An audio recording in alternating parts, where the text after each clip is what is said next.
में आपका स्वागत है। मैं अनिल सम्राट। देखिए, जेडीयू के केंद्रीय मंत्री ने नीतीश सरकार की जमकर तारीफ की है और उन्होंने कहा है कि सीएम नीतीश ने बाबा साहेब के सपने को साकार करने का काम किया है। राजीव रंजन और ललन सिंह ने कहा कि नीतीश कुमार ने जब से शासन संभाला है बिहार का, तभी से उन्होंने बाबा साहेब भीमराव अंबेडकर के सपने को साकार करने का काम किया है।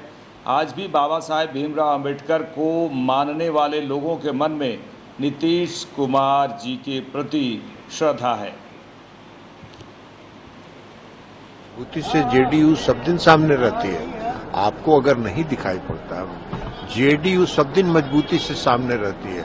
और नीतीश कुमार जी ने बिहार में 2005 से जब से उन्होंने शासन संभाला, बाबा साहेब भीमराव अंबेडकर का जो सपना था, उस सपने को उन्होंने साकार करने का काम किया, सरजमीन पर उतारने का काम किया।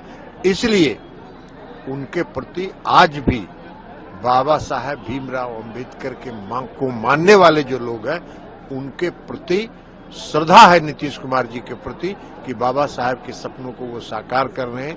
इसलिए आपको उत्साह दिखाई पड़ा। 2025 फिर से नीतीश का नारा है सर। 2025 फिर से हिंसा पर एआईएमआईएम पार्टी के प्रमुख असदुद्दीन अवैसी ने कहा है कि जो हिंसा हुई है उसका तो विरोध है। कहीं भी किसी भी प्रकार से हिंसा होती है उसका मैं विरोध करता हूं।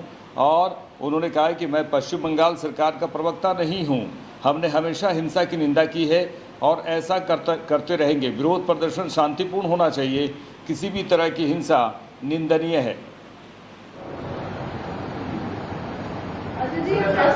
एक मिनट, आप पूछिए ईश्वर कहीं का। देखिए, मैं वेस्ट बंगाल गवर्नमेंट का स्पोक्स पर्सन नहीं हूं ईश्वर रेड्डी साहब, अनफॉर्चुनेटली। नहीं, मैं किसी गवर्नमेंट का भी स्पोक्स पर्सन नहीं हूं। मैं अपनी पार्टी की तरफ से ये बात करने के लिए आया हूं और वेस्ट बंगाल की जो सरकार है उनके पास कॉम्पिटेंट लोग हैं और मुझे यकीन है कि वो कॉम्पिटेंट लोग आपके सवाल का बेहतरीन जवाब दे सकते हैं। और आपको सिर्फ एक टेलीफोन कॉल करना है उनको, आप कॉल करो, बोल देते आप। हाँ, एक बात सुनिए, मेरे को मालूम था आप पूछेंगे बात, क्योंकि आपके ऊपर के लोग बोले आपको मेरे कहीं जा रहे तो पूछो बोल के। हम ये पूछ रहे कि जो डेमोलिशन हो रहा बुलडोजरों से, कभी उसका भी तो चला दो तुम्हारे चैनल पे। अरे कहां चला है बाबू? एक पूना महाराष्ट्र में एक गरीब की झोपड़ी थी। इंडिया पाकिस्तान का क्रिकेट मैच हुआ, कोई झूठा इल्जाम लगा दिए कि वो एक 14 साल का बच्चा कोई नारा लगाया, उसको बुलडोजर लगा के तोड़ दिए। अभी उसका भी तो पूछ लो प्यारे। वायलेंस को हम कंडेम करते आए, कंडेम करते रहेंगे। मैं अभी आपको बोला कि प्रोटेस्ट होना और पीसफुल होना, किसी भी किस्म का वायलेंस जो होगा वो कंडेमनेबल है। वायलेंस नहीं होना चाहिए, पीसफुल प्रोटेस्ट होना चाहिए। हिंसा पर नेता तरुण चुग ने कहा कि जिस प्रकार जिन्ना एक समय काम कर रहे थे और उसी तरह ममता बनर्जी, पश्चिम बंगाल की मुख्यमंत्री ममता बनर्जी भी उसी तरह से कर रही हैं। बीजेपी नेता तरुण चुग ने कहा कि पश्चिम बंगाल के मुर्शिदाबाद में बफ हिंसा में 3 लोगों के मारे जाने के बाद भी ममता बनर्जी की रहस्यमय चुप्पी शर्मनाक है, घोर निंदनीय और कष्टदायक है। ममता सरकार अल्पसंख्यक तुष्टीकरण के नाम पर हिंदुओं की सुरक्षा से लगातार समझौता करती आ रही है। उन्होंने कहा कि आज उनकी छवि एक आधुनिक जिन्ना के रूप में स्थापित हो चुकी है और उनकी पार्टी मुस्लिम लीग का काम कर रही है। आज की घटनाएं 40 के दशक के मुस्लिम लीग के एक्शन की तरह है। तब भी सत्ता में बैठे लोगों ने आंखों में पट्टी बांध रखी थी। आज बंगाल में मुस्लिम लीग का काम टीएमसी कर रही है। जो जिन्ना कर रहे थे वो ममता बनर्जी कर रही है। पश्चिम बंगाल में मुर्शिदाबाद में वक़्फ़ हिंसा में 3 मौतों के बाद भी ममता बनर्जी की रहस्य में चुप्पी शर्मनाक है, घोर निंदनीय है, कष्टदायक है। ममता सरकार अल्पसंख्यक तुष्टीकरण के नाम पर हिंदुओं की सुरक्षा से लगातार समझौता करती आ रही है।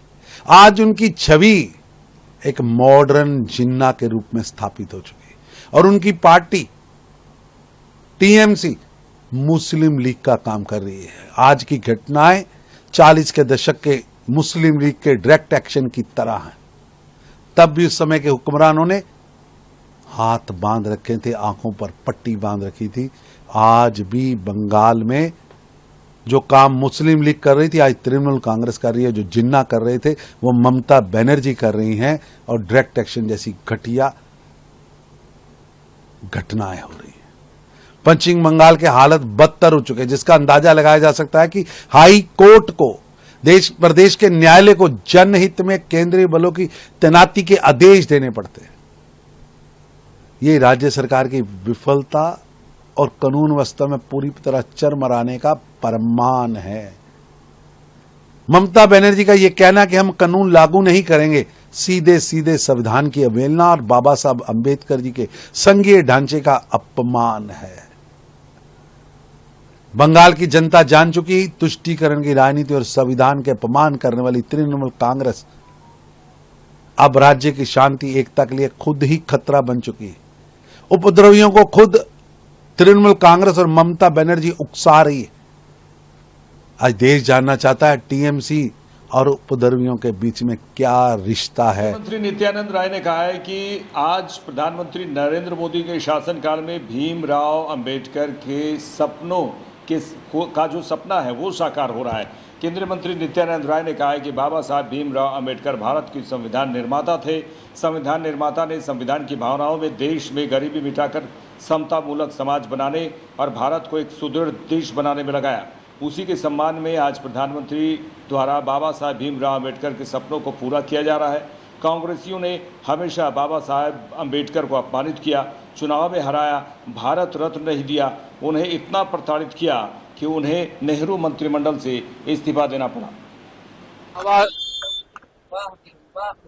बाबा साहब अंबेडकर जो भारत के संविधान निर्माता है, संविधान निर्माता ने अपने संविधान के भावनाओं में इस देश से गरीबी मिटाकर समता मूलक समाज बनाने और भारत को एक सुदृढ़ भारत के रूप में खड़ा करने का जो उन्होंने भारत के संविधान में भावना व्यक्त की थी, उसके अनुरूप आज देश के माननीय प्रधानमंत्री और दुनिया के सबसे लोकप्रिय नेता माननीय नरेंद्र मोदी जी के द्वारा आज उन अंबेडकर के सपनों को पूरा किया जा रहा है।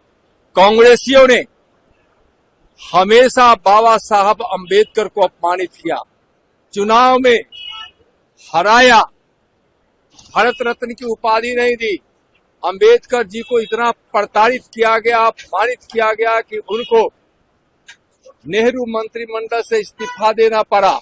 तो आज नरेंद्र मोदी जी के नेतृत्व में इस देश में कोई भूखा नहीं रहे, कोई बेघर नहीं रहे, समतामूलक समाज बने, विकसित भारत बने, इसके लिए दिन रात भगीरथ प्रयास कर रहे हैं, जिसका परिणाम आप देश में सामने दिख रहा है कि इस देश से 25 करोड़ गरीबी मिट गई और दुनिया के आर्थिक शक्तियों में भारत आज 5वें स्थान पर आ गया है और आगे आने वाले दिनों में 3रे स्थान पर आर्थिक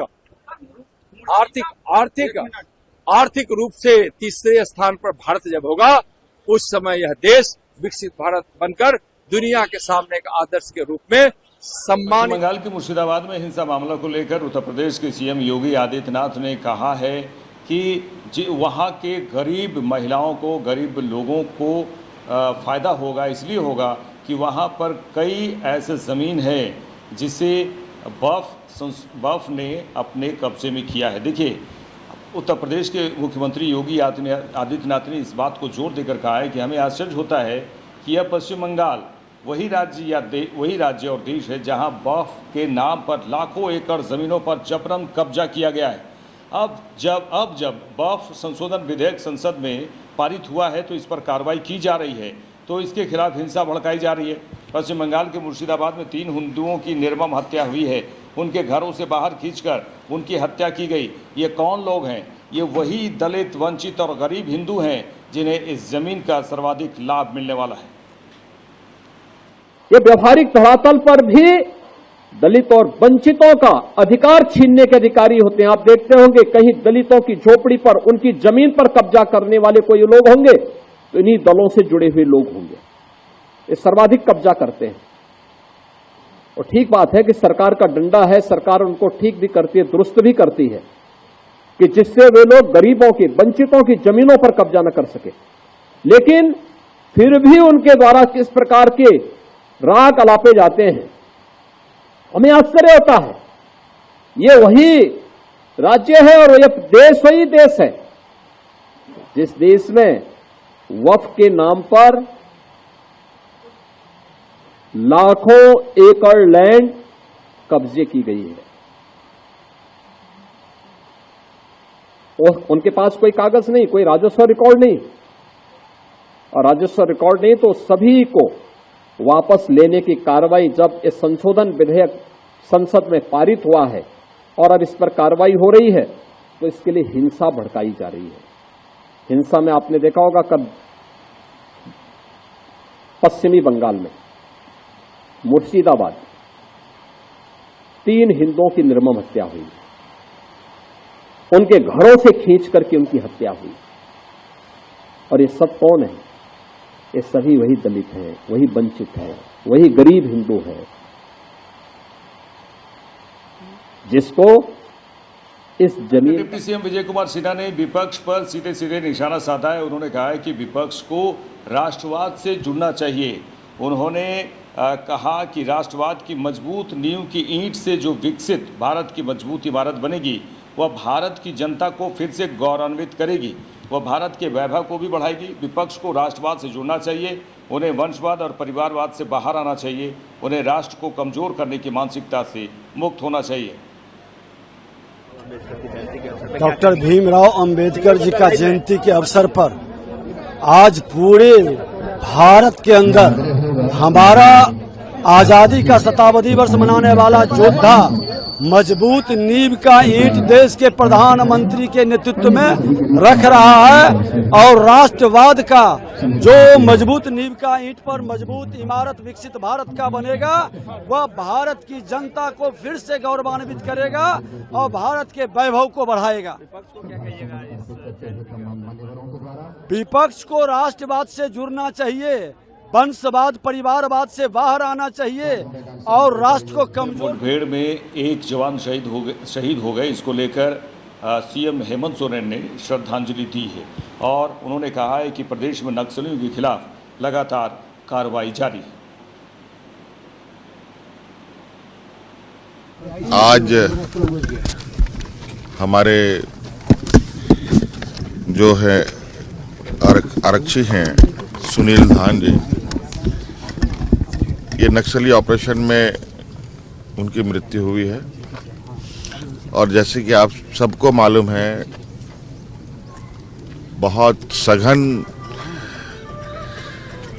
कार्रवाई नक्सली क्षेत्रों पर इस प्रदेश में हो रहा है और बड़ी सफलता के साथ और मजबूती के साथ हमारे जवान आगे बढ़ रहे हैं।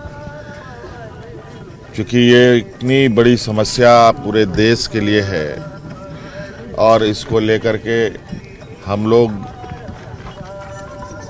आज लगभग इनको आखिरी चरण पर धकेलने में कामयाब हुए हैं और इस दौरान हमारे कई जवान भी शहीद हुए। आज उनके बदौलत एक सफल ऑपरेशन की ओर आगे बढ़ रहे हैं, लेकिन ये घटना जाया नहीं जाएगा और ये अंतिम स्थान तक पहुंचेगा भी। जो मुहिम है, आज सुनील धान जी के परिवारजनों से भी मिला, स्वाभाविक है। मनुष्य जीवन में घर में ऐसी घटना होना सभी के लिए पीड़ादायक है। आज इस दुख की घड़ी में हम सब लोग उनके परिवार के साथ हैं और आने वाला समय में भी इनके परिवार को बेहतर मार्गदर्शन मिले। हरियाणा के मुख्यमंत्री ने शहीदों को याद किया और उन्होंने नमन किया है और उन्होंने कहा है कि मैं उन सभी शहीदों को नमन करता हूं। हरियाणा के मुख्यमंत्री नायब सिंह सैनी ने कहा कि आज मेरे लिए बहुत गौरव का दिन है जिस स्थान पर सरदार गुरु गोविंद सिंह जी ने 1699 में खालसा पंथ की स्थापना की थी, आज मुझे यहाँ आने का मौका मिला। आज का दिन एक और घटना से जुड़ा हुआ है। जनरल डायर ने 13 अप्रैल 1919 को जलियांवाला बाग में निहत्थे लोगों पर गोली चलाने का आदेश दिया था। मैं उन सब शहीदों को नमन करता हूँ। सर्वंशदानी सरदार गुरु गोविंद सिंह जी ने 1699 में खालसा पंथ की स्थापना की। आज उस स्थान पे सिर नवाण का मौका मिला है। मैं खालसा पंथ और ये आज का दिन एक और घटना के साथ जुड़ा हुआ है जो जनरल डायर ने 13 अप्रैल 1919 को जलियांवाला बाग में निहत्थे लोगों के ऊपर अत्याचार किया था। उन सब शहीदों को भी मैं नमन करता हूं और सभी को मैं खालसा पंथ की स्थापना की बहुत बहुत बधाई और शुभकामनाएं देता हूं। जलियांवाला बाग के जो शहीद हुए हैं उनको नमन करता हूं, उनको प्रणाम करता हूं। गुरु गोविंद सिंह जी ने जो मुगलों ने अत्याचार किया था, जिस प्रकार से लोग धर्म परिवर्तन कर रहे थे, उस समय में उन मुगलों को उनका सामना करने के लिए गुरु गोविंद सिंह जी ने खालसा पंथ की स्थापना की थी और उसका डट करके विरोध किया था। आज ये हमारे लिए बड़ा गौरव का दिन है। आज के दिन हमारा किसान भी उसमें खुशी से उसकी फसल आती है, वो झूमता हुआ दिखाई देता है। मैं खालसा पंथ की आज वैसाखी पर्व की सभी को बहुत बहुत बधाई और शुभकामनाएं देता हूं। आज आपने किया गुरुगर पहुंचे, फिर तो हरियाणा के लिए क्या मांगा? हरियाणा के लिए मैं गुरु गोविंद सिंह जी के चरणों में यही अरदास की है कि हमारा हरियाणा, हमारा पंजाब, हमारा देश विकास की नई ऊंचाइयों को छुए। देश के यशस्वी प्रधानमंत्री आदरणीय नरेंद्र मोदी जी ने जो विकसित भारत का एक सपना देखा है, उस विकसित भारत के सपने को हम सब मिलकर के उन गुरुओं की प्रेरणा से गति से उसको पूरा करेंगे। लगातार पंजाब में एक्टिव है, apart from this religious place, क्या राजनीतिक मायने भी निकाले जा रहे हैं? आपका कहना है कि हम लोग का नहीं, देखिए मैंने क्योंकि ये पीछे कहा था पंजाब हमारा घर है, हमारा परिवार है। देश दुनिया की तमाम खबरों के लिए देखते रहिए लाइव इंडिया। नमस्कार।